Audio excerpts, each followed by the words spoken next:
Good morning students, कैसे हैं आप? आई होप आप सब अच्छे ही हों। बेटा, पिछले क्लास में हमने जैन धर्म के बारे में डिस्कस किया था।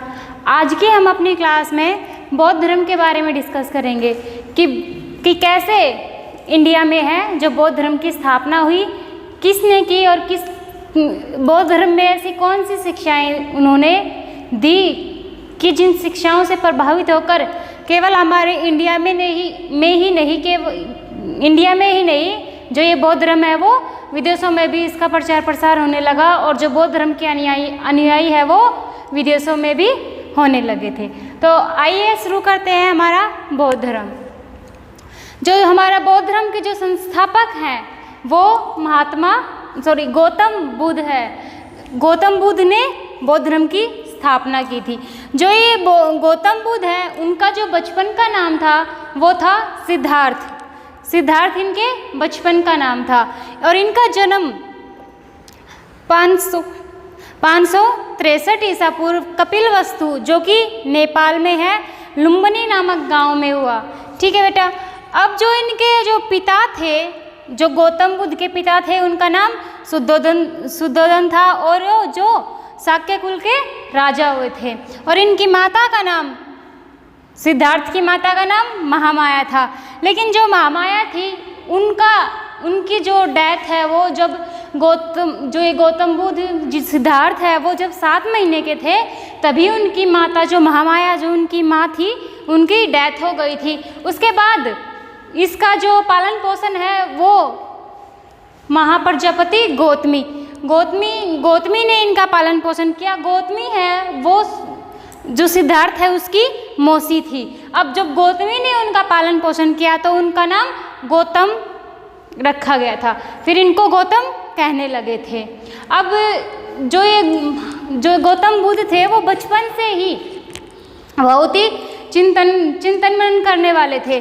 जब इनका जन्म हुआ था तब इसके पिता शुद्धोधन को एक ऋषि ने ये बताया था कि जो आपका बेटा है वो बड़ा होकर या तो एक बहुत बड़ा राजा बनेगा या फिर एक बहुत बड़ा सन्यासी बनेगा।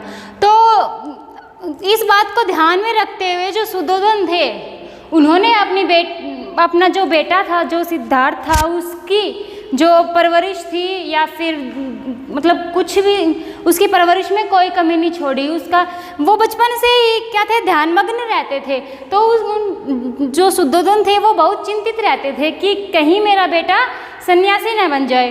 तो इसलिए उन्होंने शुद्धोधन ने इनका ध्यान हटाने के लिए और सारे काम है, राज्य के काम है, वो करवाने शुरू कर दिए थे।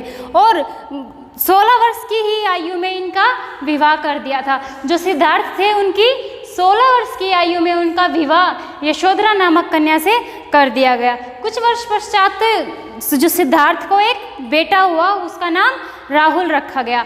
लेकिन बेटा हो गया, लेकिन फिर भी वो जो मतलब ध्यान मग्न ही रहते थे। अधिकतर उनका जो समय था वो ध्यान में ही निकल जाता था। अगला हमारा पॉइंट है 4 दृश्य।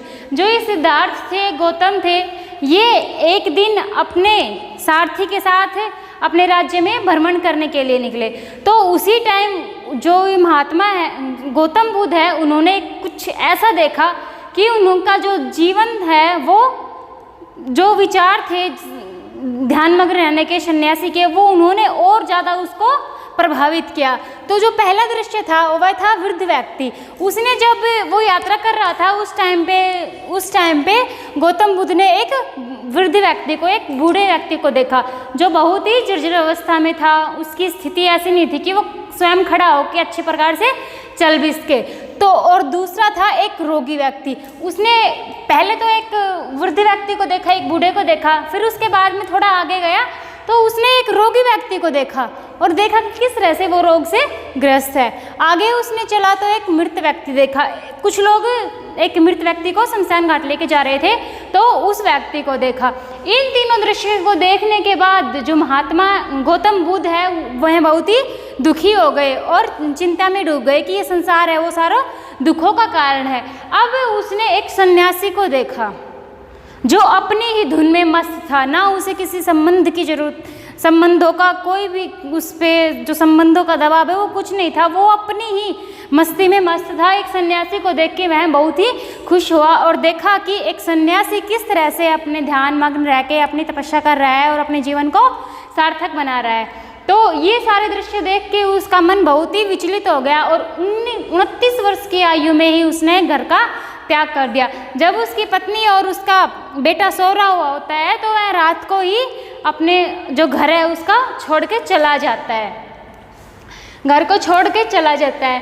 अब है वह ज्ञान की खोज, घर को त्यागने के पश्चात, गृह त्याग करने के पश्चात वह ज्ञान की खोज में लग जाता है। तो पहले उसने जब घर छोड़ने के पश्चात उसने आचार्य रुद्रक और कल्मा और रुद्र नामक 2 आचार्य थे, उनके साथ जो ज्ञान की प्राप्त करना चाहा, लेकिन वह इनसे ज्ञान प्राप्त किया, लेकिन वह इनसे संतुष्ट नहीं हो पाए। तो उन्होंने घोर तपस्या करनी आरंभ कर दी। तो वो 5 ब्राह्मणों के साथ मिलकर घोर तपस्या करने लग गए ताकि उनको जो ज्ञान है उनकी प्राप्ति हो सके। लेकिन घोर तपस्या कर रहे थे तो भी उनके जो मन था वह संतुष्ट नहीं हुआ, तो अपनी तपस्या को भंग कर दिया और सुजाता नामक एक कन्या, उस टाइम पे वन में एक सुजाता नामक कन्या से इन्होंने भोजन ग्रहण किया, जिससे सुजाता नामक कन्या से भोजन ग्रहण कर लिया। अब कन्या से भोजन ग्रहण किया है तो जो 5 ब्राह्मण जिनके साथ मिलके सिद्धार्थ हैं वो तपस्या कर रहे थे, ब्राह्मणों ने जो गौतम था उनका साथ छोड़ दिया। अब वो अकेले ही ज्ञान प्राप्ति के लिए निकल पड़े। तो बैसाख पूर्णिमा को महाज्ञान की प्राप्ति हुई। जब ब्राह्मणों ने उनका साथ छोड़ दिया तो वह जाके अलग से तपस्या करने लग गए और वो तपस्या के लिए समाधि पर बैठ गए। तो अनेक प्राकृतिक विपदाएं आने के बावजूद वो नहीं घबराए, उन्होंने अपनी तपस्या भंग नहीं की, समाधि भंग नहीं की। अब कुछ टाइम के पश्चात उन्होंने वैशाख पूर्णिमा को ज्ञान की प्राप्ति हुई, जिसे महाज्ञान कहते हैं, और इसी ज्ञान की प्राप्ति के साथ ही उनको बोध कहा जाने लगा। अब पहले उनका नाम सिद्धार्थ था बचपन में, फिर उनका नाम गौतम हो गया। अब फिर जब महाज्ञान की प्राप्ति होने के बाद में उसे गौतम बुद्ध कहलाए, महाज्ञान की प्राप्ति होने के बाद वो बुद्ध कहलाई, अब उनको गौतम बुद्ध कहा जाने लगा। अब वो जब उनको महाज्ञान की प्राप्ति हो गई थी तो वो अपना जो ज्ञान था उसका प्रचार प्रसार करने लगे, उपदेश देने लगे। तो जो ये हमारे गौतम बुद्ध थे उन्होंने अपना पहला जो उपदेश है वो सारनाथ में दिया, और इसी दौरान उनके शिष्य बने तपसु और बलिक और विक्षु नामक जो 2 थे, उनको वो इनके पहला उपदेश दिया सारनाथ में। उसके उपदेशों से ये शिष्य बने और सारनाथ में उन्होंने अपना पहला उद्देश्य दिया। जब उन्होंने सारनाथ में अपना पहला उपदेश दे रहे थे तो उस उपदेश को उन 5 ब्राह्मणों ने सुना, जिन ब्राह्मणों ने गौतम बुद्ध का साथ छोड़ दिया था। सुजाता नामक एक कन्या से उन्होंने जब भोजन ग्रहण किया था तो उन 5 ब्राह्मणों ने गौतम का साथ छोड़ दिया था। तो उन्हीं ब्राह्मणों ने उनका पहला उपदेश सुना तो उन्होंने बौद्ध धर्म को ग्रहण कर लिया या बौद्ध धर्म को अपना लिया। और मतलब जब ब्राह्मणों ने बौद्ध धर्म को ग्रहण किया था तो इसी को ही धर्मचक्र परिवर्तन बोला जाता है कि जो 5 ब्राह्मण थे उन्होंने बौद्ध धर्म को अपना लिया था। अब आते हैं उनके पहला शिष्य मैंने आपको बताया, जो पहला शिष्य महिला थी वो प्रजापति गौतमी। अब हम प्रजापति गौतमी गौतम बुद्ध की माँ थी, वही इनकी जो पहली महिला शिष्य थी वो बनी।